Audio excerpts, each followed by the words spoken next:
45,000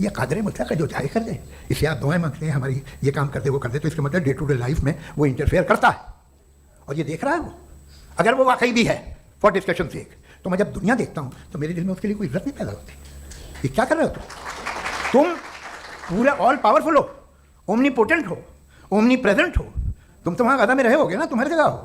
تم دیکھ رہے تھے کہ بچے کی کیسے دھجیاں اڑ گئی, تم دیکھ رہے تھے, اور تم چاہتے ہو میں تمہاری پرستش کروں گا, تم ہو بھی.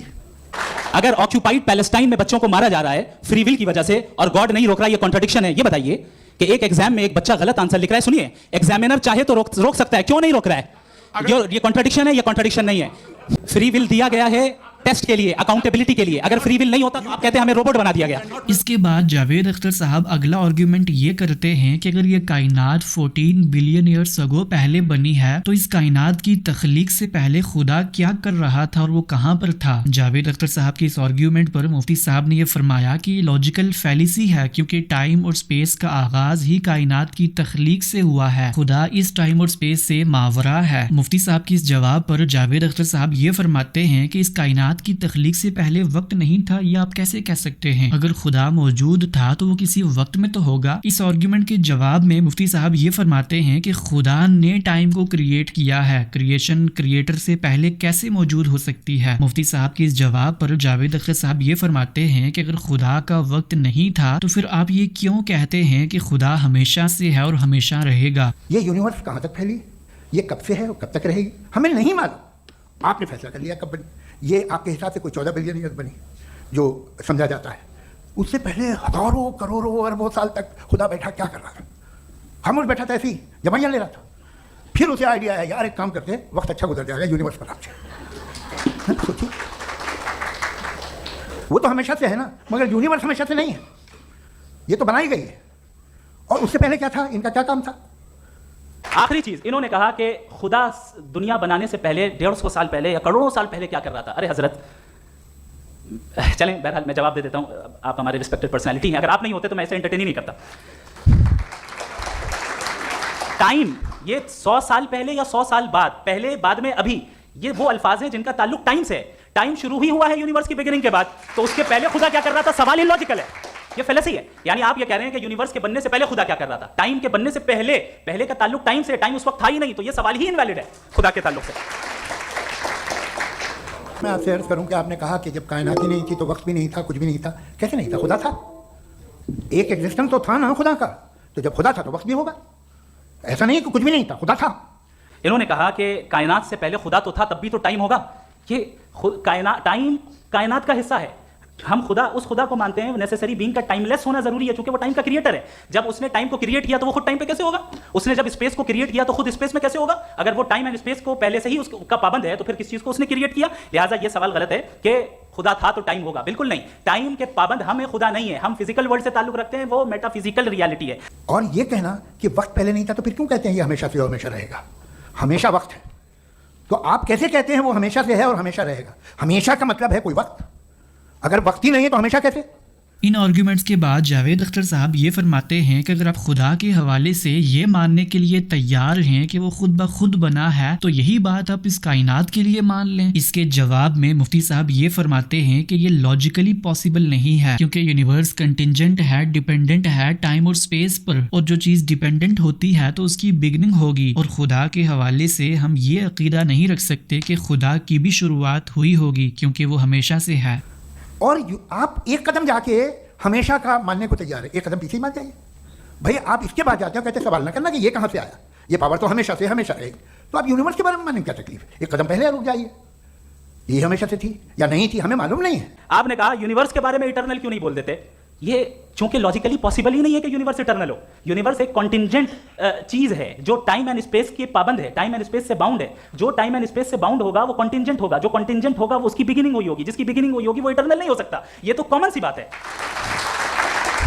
ان آرگیومنٹس کے ساتھ ساتھ مفتی شمائل ندوی صاحب ایک اور بہترین آرگیومنٹ دیتے ہیں. مفتی صاحب یہ مثال دیتے ہوئے سمجھاتے ہیں کہ اگر ایک آئی لینڈ پر ایک بال پڑی ہو تو جب ہم اس بال کو دیکھیں گے تو ہمارے ذہن میں یہ سوال ضرور آئے گا کہ اس بال کو کس نے کریٹ کیا ہے. اگر ایک بال کو دیکھ کر یہ سوال پوچھنا لاجیکل ہے تو اس کائنات کے حوالے سے یہ سوال کیوں نہیں پوچھا جا سکتا کہ اس کا کریٹر کون ہے. مفتی صاحب کے اس آرگیومنٹ پر جاوید اختر صاحب نے یہ اعتراض کیا کہ آپ کو اس بال کو دیکھ کر تو اس کے کریٹر کا خیال آ گیا، لیکن جس آئی لینڈ پر وہ بال پڑا ہوا تھا اس آئی لینڈ کے کریٹر کے حوالے سے تو یہ سوال ذہن میں نہیں آیا کہ اس کو کس نے بنایا ہوگا. تو اسی طریقے سے آپ باقی تمام کائنات کو رینڈم کیوں نہیں سمجھ لیتے. جاوید اختر صاحب کے اس جواب پر مفتی صاحب نے یہ فرمایا کہ اس آئی لینڈ کو کس نے بنایا ہے یہی سمجھانے کے لیے تو بال کی مثال دے رہا ہوں. اب ہم ایک ایگزامپل سوچتے ہیں، ایک سینیریو، سمپل سینیریو. تمام آڈینس سے گزارش ہے، ہم اور آپ ایک آئسولیٹڈ آئی لینڈ پر ہیں. ایسا آئی لینڈ جہاں پہ ہم سے پہلے کوئی کبھی نہیں گیا. چلتے چلتے آپ کے سامنے اچانک آپ نے دیکھا ایک پنک کلر کی بال پڑی ہوئی ہے.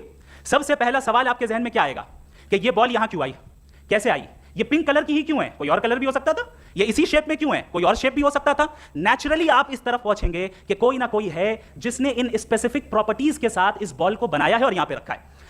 چونکہ آپ جانتے ہیں کہ یہ جو بال ہے اس کا ایگزسٹ کرنا ضروری نہیں ہے، یہ ایگزسٹ کر بھی سکتی تھی، نہیں بھی کر سکتی تھی، اور ایگزسٹ کرنا ہی تھا تو کسی اور فارم میں کرتی، کسی اور کلر میں کرتی. اب آپ اس بال کو ایکسپینڈ کرتے چلے جائیں، ایکسپینڈ کرتے چلے جائیں، ایکسپینڈ کرتے چلے جائیں یہاں تک کہ یہ بال یونیورس کے سائز کی ہو جائے. بتائیے کہ کیا سائز کے بڑھ جانے سے سوال بدل جائے گا؟ ہرگز نہیں بدلے گا. ابھی بھی سوال رہے گا یہ یونیورس کہاں سے آیا، ان اسپیسیفک پراپرٹیز کے ساتھ کہاں سے آیا، کیوں آیا، کس نے بنایا، یہ سوال اس وقت بھی ویلڈ رہے گا.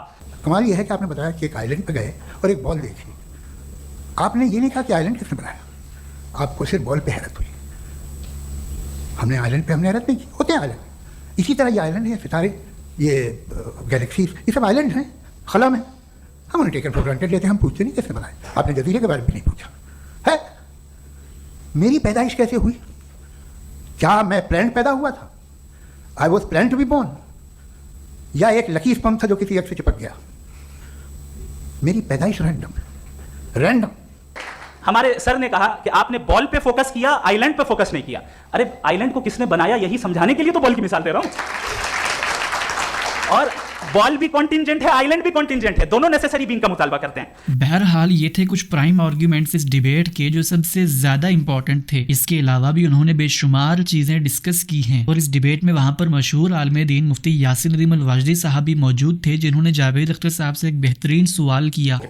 اگر آپ شاعر اس لیے ہیں کہ آپ کے کوئی استاد شاعر تھے، اور وہ اس لیے شاعر تھے کہ ان کے کوئی استاد شاعر تھے، اور اسی طریقے سے ہم ماضی میں پیچھے چلتے چلتے چلے جائیں اور کہیں نہ رکیں تو معاف کیجیے گا آپ کبھی شاعر نہیں ہو سکتے. لیکن آپ شاعر ہیں، آپ کا شعر ایگزسٹ کرتا ہے، اس کا مطلب یہ ہے کہ آپ کہیں نہ کہیں رکے ہیں. تو میرا سوال یہ ہے کہ کیا آپ انفینٹ ریگریس آف کازز کو لاجیکل فیلسی مانتے ہیں یا نہیں مانتے؟ ہاں یا نا؟ میں انہیں لاجیکل فیلسی نہیں مانتا ہوں، لیکن میرا پرابلم یہ ہے کہ جب میں نہیں مانتا ہوں تو I will continue with this logic جو فیلسی نہیں ہو. آپ ایک جگہ رک جاتے ہیں جا کے، آپ کہتے ہیں یہ گیند کیسے بنی ہے، جزیرہ کیسے بنا، یہ سمندر کیسے بنا، یہ زمین کیسے بنی، اور اچانک گاڈ پہ جا کے آپ کو بریک لگ جاتا ہے. ایک بار آپ سوال نہیں کرتے کہ بھائی ان کو بنانے والا تو ان سے بھی کمپلیکیٹڈ ہوگا، وہ کیسے بنا، اس کے بارے میں آپ نے اطمینان کر لیا وہ ہمیشہ سے ہے. تو اگر آپ اسے ہمیشہ سے مانتے ہیں تو پھر یہ مان لیجیے کہ کائنات ہمیشہ سے ہے، کیا تکلیف؟ اور اس ڈیبیٹ کی سب سے خوبصورت بات یہ تھی کہ دونوں حضرات نے بہت ہی ادب سے، بہت ہی سلیقے سے آرگیومنٹس پیش کیے. اور اس جگہ تو مفتی شمائل ندوی صاحب نے اعلیٰ ظرف دکھاتے ہوئے جاوید اختر صاحب کو تو آئی لو یو بھی کہہ دیا. کہ آپ ایک سڑک پہ جا رہے ہوں اور آپ کسی گارڈن میں جائیں اور دیکھیں وہاں لکھا ہے پھولوں کے ساتھ I love Javed Akhtar, and I really do, I love you sir. تو جب آپ ویسے مفتی صاحب کا جاوید اختر صاحب کو آئی لو یو کہنا کہیں ان کو مشکل میں نہ ڈال دیا، کیونکہ جب انجینئر محمد علی مرزا صاحب نے انڈیا کے مشہور یوٹیوبر دھروو راٹھی کو آئی لو یو کہا تھا تو اس پر انہی کے حلقے نے مخالفت کی تھی. بہرحال یہ تھی آج کی انٹرسٹنگ ڈیبیٹ کی انٹرسٹنگ سی سمری. امید کرتا ہوں کہ آپ تمام بھائیوں کو ویڈیو ضرور پسند آئی ہوگی. ملتے ہیں اسی طرح کی نئی اپڈیٹس کے ساتھ، تب تک کے لیے اللہ حافظ. السلام علیکم ورحمۃ اللہ.